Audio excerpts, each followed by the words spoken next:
બાપાની ઉંમર પૂરી થઈ ગઈ હોય, 80 વર્ષના થઈ ગયા હોય, ખાટલાની અંદરથી ઊભા થઈ શકતા ન હોય, એનું સગા કુટુંબ બધા હોય એને વીટીને બેઠા હોય, એને વીટીને બેઠા હોય, પાવલી પાણી પાવા હાટું થઈને બેઠા હોય, પણ જેના ભાગ્યની અંદર લખેલું હોય ને ઈ જેને પાણી પાઈએ કે બાકી તો વાડીએ નાકા વાળવા જવાનું હોય, ભાગ્યની અંદર હોય તો જ થાય.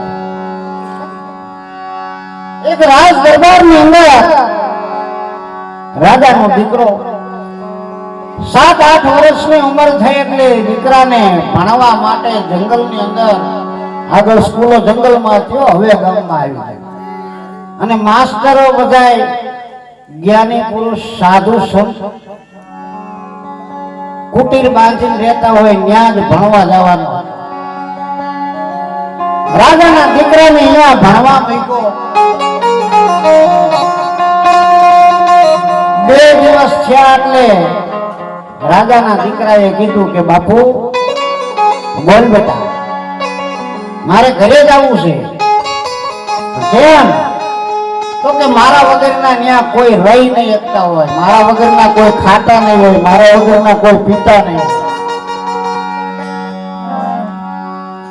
એટલે વિચાર કર્યો બાપુએ કે આને આમ નામ સમજાવે મેળ નહીં આવે. બાપુએ કીધું કે તારી હજી બાળપણ છે, યુવાનીમાં આવીશ, આપણે 3 વય છે, બાળપણ, યુવાની અને ગઢપણ. તું એમ માનતો હોય તારા વગરના કોઈ ખાતા ન હોય, પીતા ન હોય, તને એમ લાગે છે ને મનથી? તો કે હા બાપુ, મારા વગરના કોઈ રહી નહીં શકતા. એટલે કે એવું ન હોય બેટા. અરે બાપુ એવું જ હોય. કેમ? કે હા. બાપે પોતાની જોડીમાંથી એક પડીકી આપી, બેટા આ પડીકી પી જા અને તું ઘરે જા. ઘરે જાય એટલે તારો જીવ બ્રહ્માંડ ની અંદર હશે, બધા માણસો શું કરે છે એ તારે જોવાનું. પછી તું મને કહેજે કે તારા વગરના કોઈ રહી શકે છે કે નથી રહી શકતા. બાપુએ તો પડીકી દીધી હાથમાં. રાજાના કુંવર તો પડીકી પી ગયા. ધીરે આવ્યા, સુરતા વહી ગઈ. બધાને એમ થયું કે કુંવર દેવ થઈ ગયા. ગામ આખું ભેગું થઈ ગયું. એના માતા પિતા બહેન, એના દાદા અને એની દાદી, આટલા જણા એના બધા અહીંયા કારણે ફરતા ફરી વેડ્યા, મંડા રોકકળ કરવા. રાજાનો કુંવર મનની અંદર વિચાર કરે છે કે મારા પાછળ આ બધા બહુ રોવે છે તો ખરા. એટલી વાર થઈ ગયા, બાપુ પધાર્યા. બાપુ કે અરે રે, મારો શિષ્ય વયો ગયો. ભારે કરી રાજાને બધાને સાના રાખવા માંડ્યા. રાજા કે બાપુ તમે મને કહો છો સાના રહ્યો, સાના રહ્યો, પણ આ મારો દીકરો વયો ગયો છે, એના સામું તો જોવો. બાપુ કે પણ એ તો આ મૃત્યુ લોક છે, મૃત્યુ લોક ની અંદર આવે અને જાય. આ જીવાત્મા આવે અને જાય, આનું નામ મૃત્યુ લોક. અહીંયા આવ્યા પછી મરણ થાય, થાય ને થાય, એટલે જ આને મૃત્યુ લોક કહેવામાં આવે છે. રાજાને ઘણું સમજાવ્યા પણ રાજા સમજે નહીં, એટલે બાપુએ કીધું કે તો આને હજીવન કરી દઉં, કહેતા હોય તો. બાપુ મર્યા પછી હજીવન થાય? તો કે હા થાય. તો બાપુ તમારા આવો ભાગ્ય કહેવાય જો મારો કુંવર બેઠો થઈ જાય. બાપુ કે તો લાવો દૂધનો ગ્લાસ. બાપુ પાસે દૂધનો ગ્લાસ લઈ આવ્યા. બાપુએ મંત્ર ભણ્યા, દૂધનો ગ્લાસ 4 ફેરે પોતાના શિષ્ય ઉપર ઉતારી અને રાજાને દીધો. દાદાને, રાજાના બાપુ જીવતા હતા દાદા. લ્યો દાદા, આ દૂધનો ગ્લાસ, આ દૂધનો ગ્લાસ તમે પી જાશો ને એટલે તમારો જે દીકરાનો દીકરો છે એ બેઠો થાય છે અને તમારું મૃત્યુ થાય છે, તમારી ઉંમર એને લાગી જાય છે. દાદા તો મુઠ્ઠી વાળીને વાડી ભેગા હો ભાઈ, મારે કાંઈ કરવું નથી. અરે પણ દાદા તમારો દીકરાનો દીકરો છે, તમારો વંશ વેલો છે, મારો દીકરો આ બેઠો, બાકી મારે દૂધ પીવું નથી અને મારે મરવું નથી, કારણ કે મરવું હેલી વાત નથી. આ જગતની અંદરથી આ શરીરમાંથી જીવને કાઢવો એ બહુ અહમું છે. એમ નામ જીવ નીકળે નહીં, ઘણી માયા વળગેલી છે, એટલે મોહ મમતા વળગેલી હોય એને આ જીવને મન મરે માયા મરે મરમર જાય આ શરીર, આશા ને તૃષ્ણા મરે નહીં કહી ગયા દાસ કબીર. એટલે સંતોએ કીધું છે કે મરવું બહુ હેલું નથી, અને જે આ જગતની અંદર મરી ગયા છે ને એ તો વાત જવા દો, પણ કેવા જીવતા મરેલા, મુવા પાછળ કોઈ મરતું નથી. આમ જે રાજાએ વાત કરી એટલે દાદા તો ભાગ્યા. દાદી બહુ માથા પછાડતા હતા.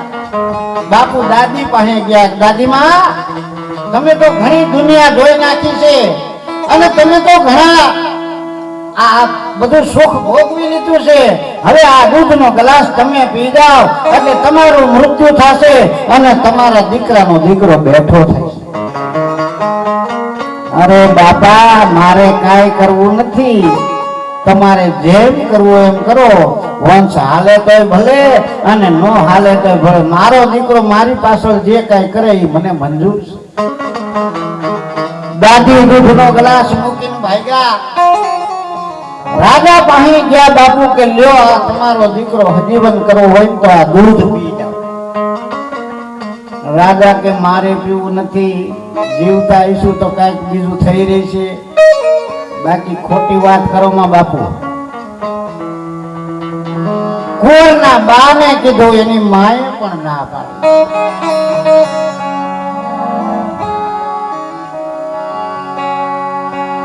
બેનને કીધું કે ભાઈ તારો રાખડીનો બાંધનારો છે અને તું મરી જાય છે, ભાઈ જીવતો થઈ જશે. એ કે ગામમાં એકાદો ધર્મનો ભાઈ કરી લેશ, બાકી મારે મરવું નથી. કુંવર બેઠા બેઠા હુતા હુતા બધું સાંભળે, મારા દીકરા એકે નજીક નથી આવતા. જીવતો ત્યારે તો બધા આમ બધું ભરીને રામ રામ કરતા, પણ હવે કોઈ નજીક નથી આવતા, કારણ કે મેળા પછી કોઈ નજીક જાતું નથી.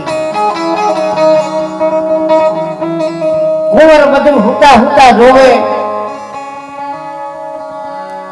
દીકરાના નાનપણથી હગાઈ કરી નાખેલી, ત્યાં રાજ દરબારમાં ખબર પડી એટલે દીકરાના વહુ ધોળા ધોળ આવતા હતા. બાપુને એમ થઈ ગયું કે આ પી જશે. બાપુ ગયા દીકરાના વહુની પાસે કે લ્યો આ દૂધનો ગ્લાસ તમે પી જાઓ એટલે તમારા ઘરવાળા હજીવન થઈ જશે અને તમારું મૃત્યુ થઈ જાય છે. એ કે ભાગમાં હશે તો આના કરતા મોટું રાજ મળશે, બાકી કાંઈ કરવું નથી, આપણે કાંઈ કરાવી જાય. બધા ભેગા થઈ ગયા એટલે બાપુએ બે હાથ જોડીને કીધું કે જો મારું એક માનો, તમે બધા આઘા ખસી ગયા પણ મારો તો શિષ્ય છે, એટલે સંતે જેનો હાથ જાયલો હોય એ કોઈ દી મૂકે નહીં. જો તમે કહેતા હોય ને તો આ દૂધનો ગ્લાસ હું પી જાઉં. જ્યાં સંતની વાત સાંભળીને ત્યાં તો બધા પાછા ભેગા થઈ ગયા. દાદા વાડીએથી આવી ગયા. અરે બાપુ જો તમે દૂધનો ગ્લાસ પી જાવ ને તો તમારી સમાધિ હું એવી કરાવું અને ગામને 1 મહિનો બટુક ભોજન કરાવું. આપણા રાજ દરબારમાં તૂટો નથી, પણ દૂધનો ગ્લાસ તમે પી જાવ તમને મૃત્યુ થઈ જાય એટલે તમારા પાછળ કોઈએ ન કર્યો હોય ને એવો ભંડારો કરો. બાપુએ તો ઘાટ ઘાટ ઘાટ ઘાટ ઘાટ ઘાટ ગ્લાસ પી ગયા, પણ આમાં તો બીજું કાંઈ હતું નહીં. દીકરા માથે હાથ ફેરવો, દીકરો હબાક દઈને ઊભો થઈ ગયો. તા તો દાદા ધોળ્યા, દાદી ધોળ્યા, બાપા ધોળ્યા, મા ધોળ્યા, બેન ધોળી, ઘરવાળી ધોળી. દીકરાએ તરત કહી દીધું કે આ જગતની અંદર કોઈનું છે જ નહીં. એટલે તો સંતોએ કીધું છે કે કોઈ કોઈનું નથી રે, કોઈ કોઈનું નથી રે, આલા મુવા પાછળ કોઈ હવે મરતું નથી રે, કોઈ કોઈનું નથી રે. એટલે આ જગતની અંદર જ્યાં સુધી આ જીવ છે ત્યાં સુધી જ બધું છે. જીવ નીકળી ગયા પછી